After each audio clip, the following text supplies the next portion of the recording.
There's been quite a bit of talk lately on how the best way to construct an overtime session that is fair to both teams in the NFL to decide a winner when the games are tied at the end of regulation. We're going to talk about that, ways to improve it, and some looks at the other levels of football, all coming up in just a moment. This is the Pigskin Daily History Dispatch, a podcast that covers the anniversaries of American football events throughout history on a day-to-day basis. Your host, Darren Hayes, is podcasting from America's North Shore to bring you the memories of the gridiron, one day at a time. So as we come out of the tunnel of the Sports History Network, let's take the field and go no huddle through the portal of positive gridiron history with PigskinDispatch.com. This podcast is part of the Sports History Network, your headquarters for the yesteryear of your favorite sport. You can learn more at sportshistorynetwork.com. Hello, my football friends. This is Darren Hayes of PigskinDispatch.com. Welcome once again to the Pig Pen, your portal to positive football history. And what could be more positive than two teams playing equal football tied at the end of regulation? Well, we're going to get to that in a second. But before we do, I want to tell you about something else very positive. The very positive vibe and feedback I'm getting from our new newsletter from Pigpen Sports. Yeah, we cover everything on Pigskin Dispatch, everything on Jersey Dispatch, everything on the Sports Jersey Dispatch podcast and Pigskin Dispatch podcast, as well as our friends over at Sports History Network. We're bringing a whole bunch of great things. And don't forget Orville Mulligan, anything new happening there too with that great podcast we have going on. Well, we take all of that and put it into one newsletter that you get in your email inbox each and every day if you sign up for the subscription. It's free. All you have to do is put your name in, put your email address in, and you can unsubscribe at any time. But I think you're going to love it. You're about 6:30 a.m. Eastern every single day. In your email inbox, you'll get the Pigpen Sports newsletter of the day. And like I said, it's going to have everything that's going on all the great websites that you love on sports history. So make sure you check that out. You can sign up by looking at the link in the show notes of this podcast or on PigskinDispatch.com or JerseyDispatch.com under the email sign up form. I think you're going to love it. Now let's get to our topic of the day. And it's going to be a real hot topic. This is airing brand new on Tuesday, March 29th, and it's a big day in the NFL at the NFL owners meetings down in West Palm Beach, Florida, where they're going to be talking about a plethora of things, but none bigger than the big, elephant in the room, and that's overtime rule revision for the NFL. And let's study a little bit about that rule, and we're going to talk about overtime rules. And I'm going to tell you from an officiating standpoint what the rules are. Remember, I used to be a zebra. So, not in the NFL, but at high school, and I'm going to tell you about that level too. So let's look at the 2021 overtime rules, the way they currently are, the way they just got done playing the football season we just got done watching a couple months ago. Well, the 2021 NFL rulebook says that in the regular season, there shall be a maximum of one 10-minute period, even if the second team has not yet had the opportunity to possess a ball, or if its initial possession has not ended. If the score is tied at the end of the period, the game shall result in a tie. The playoffs, they're going to have a 15-minute overtime session, or the second team's initial possession has not ended, and yada, yada. So basically what they're saying is regular season 10-minute period, and if one team holds on to the ball for that whole 10 minutes and doesn't score, well, it's a tie at the end of that.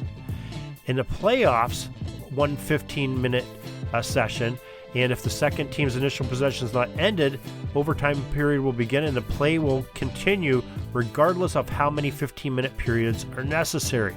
They'll just keep playing till there is a winner. But the element of sudden death is definitely involved in this. The NFL loves a sudden death. It started back in the early 50s, I think like 1952, when they were having a play-in game to see who would make the playoffs. Didn't happen in that game that they intended it for. Ended up happening a season or two later. You can read about that. A great article by our friend Timothy P. Brown over on his website, Fields of Friendly Strife. He wrote a great article on overtime games, best of all time, in his article back in January of 2022. It's excellent. I have a link to it on PigskinDispatch.com for this overtime rules thing down in the credits. Make sure you check that link out because it is an absolutely fantastic article that Tim wrote, and it goes back into some really great games. But let's get back to this modern overtime. So I guess the poster child of why this is such a popular topic at this owners meeting is, we had some really close games in the playoffs. This is probably the best NFL playoffs ever. It was the expanded format. There was more teams than ever, but the best gameplay, the most evenly matched from the divisional round to the championship weekend to the Super Bowl. Just excellent playoff. Wild card weekend, not so much, especially if you're a Steelers fan. But those later rounds, just fantastic. So one game in particular, though, that Bills-Chief divisional game played in January 2022. And it was just, the last 2 minutes were probably the most fantastic minute 54 that maybe we've ever seen in NFL playoff history. They had 25 points scored in less than 2 minutes at the end of an NFL game and an NFL divisional playoff game of two very good teams. Let's recap what happened here just to remind you.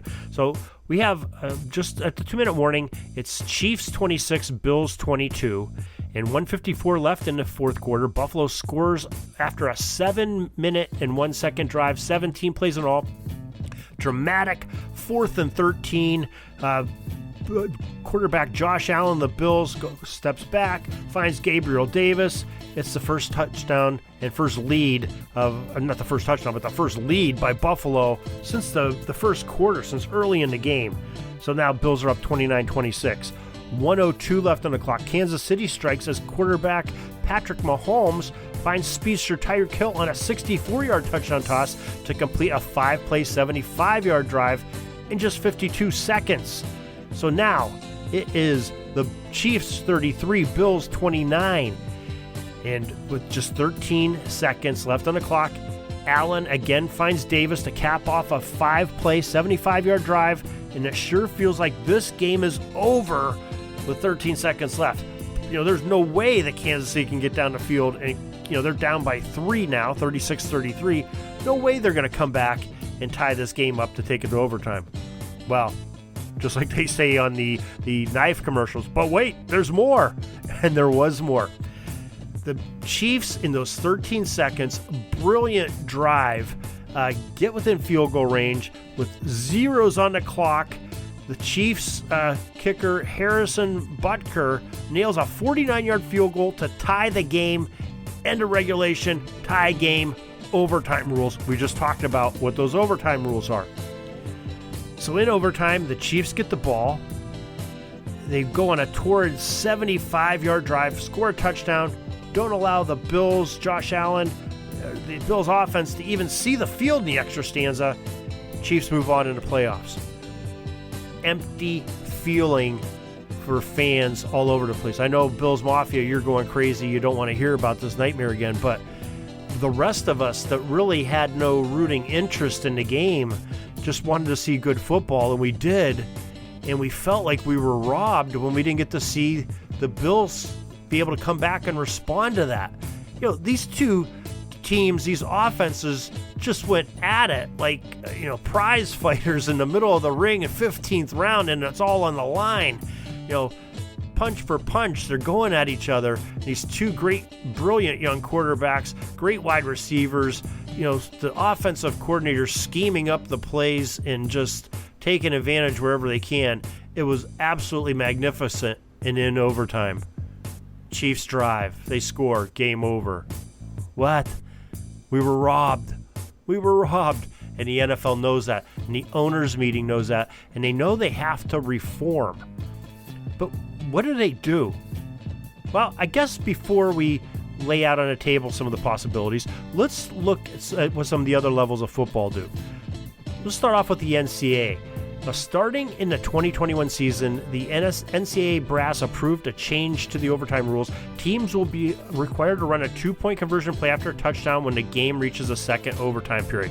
Well, what's their overtime period? Well, they take each team gets a series from the opposition's 25-yard line. They can get a first down, get they get a new series of downs. They can do that twice if they have 25 yards to get to the goal line. And when their series is over, they've either scored a touchdown, they scored a field goal. The other team has taken over on downs, has gained possession of a loose ball, scored a safety. There's things that could happen there.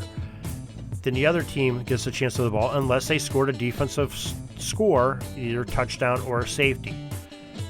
Now, this started back in 1995 when they did these overtime rules, and it's really an exciting game. Now, this past season, I think we had the Penn State-Iowa game, saw the full application of this new rule going to the 2-point plays after the fifth overtime period, and they just started shelling out these 2-point scores. It was actually kind of crazy, but the best thing about it that's better than what the NFL's doing is both offenses get the same opportunity on the field.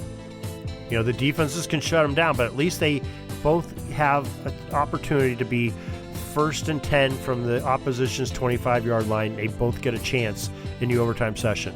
That's what makes it fair. It's kind of an exciting thing to watch. Now, if you want real excitement, you got to go to the level that I officiated at, the National Federation of High School Sports, NFHS high school level.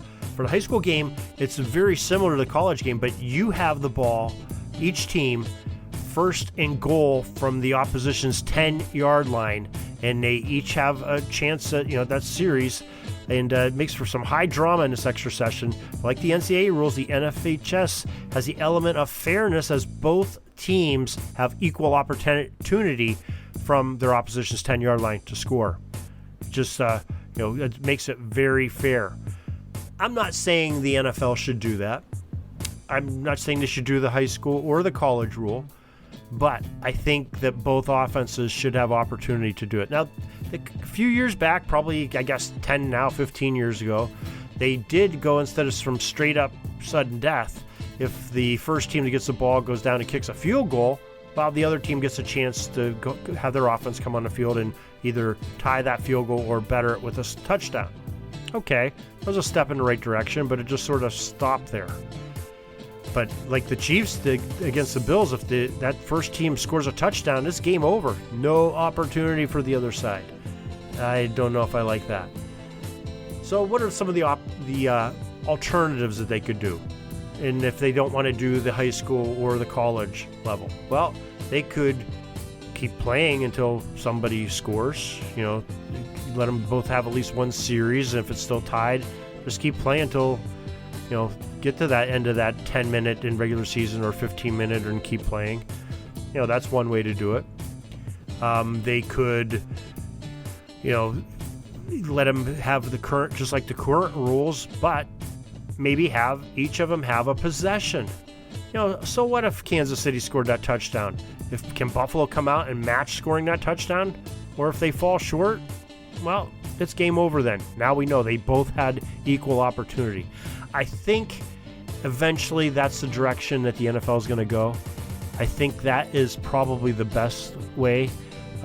You don't want these NFL teams to have start at the opposition's 25-yard line. You don't want them starting at the 10-yard line, but let them have a kick, free kick. Let them get the ball. Let them have a drive. And I think that's the fairest way. And I hope and I think that is what the NFL is going to do. And it may even be this week that they make that decision, and we may see that in the 2022-2023 season. Wouldn't that be interesting? Let's keep our fingers crossed and keep watching the news. That's my take on overtime, and I think it could be much better in the NFL because, boy, we really felt like I said, we felt like we were cheated in that Chiefs-Bills game as a fan, and I think the NFL knows that. What better way to improve the product you have by just tweaking it, just one little rule, and that's on overtime. Hope you enjoyed this show. A little bit of history, but some great things on football rules. Hope you enjoyed it. Give us your feedback, pigskindispatch@gmail.com. Let me know what you think. And until tomorrow, everybody, have a great gridiron day. That's all the football history we have today, folks. Join us back tomorrow for more of your football history. We invite you to check out our website, PigskinDispatch.com, not only to see the daily football history, but to experience positive football with our many articles on the good people of the game, as well as our own football comic strip, Cleat Marks Comics. PigskinDispatch.com is also on social media outlets, Facebook, Twitter, Instagram, and don't forget the Pigskin Dispatch YouTube channel to get all of your positive football news and history. Special thanks to the talents of Mike and Gene Monroe, as well as Jason Neff for letting us use their music during our podcast. This podcast is part of the Sports History Network, your headquarters for the yesteryear of your favorite sport. You can learn more at sportshistorynetwork.com.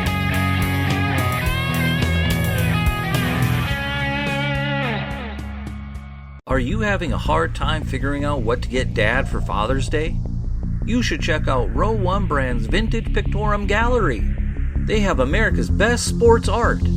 With over 7,200 historic sports prints, you're assured to find something unique for Dad this Father's Day. Instead of a boring old tie, get him a historic baseball photo taken by Henry High Sandom at the historic Polo Grounds Stadium in New York City during the 1894 Temple Cup. Or, if he's an NFL buff, check out the 1963 vintage NFL poster. These are so good looking that you'll be amazed how they turn out. Shop now at sportshistorynetwork.com/row1 and save 15% off your order.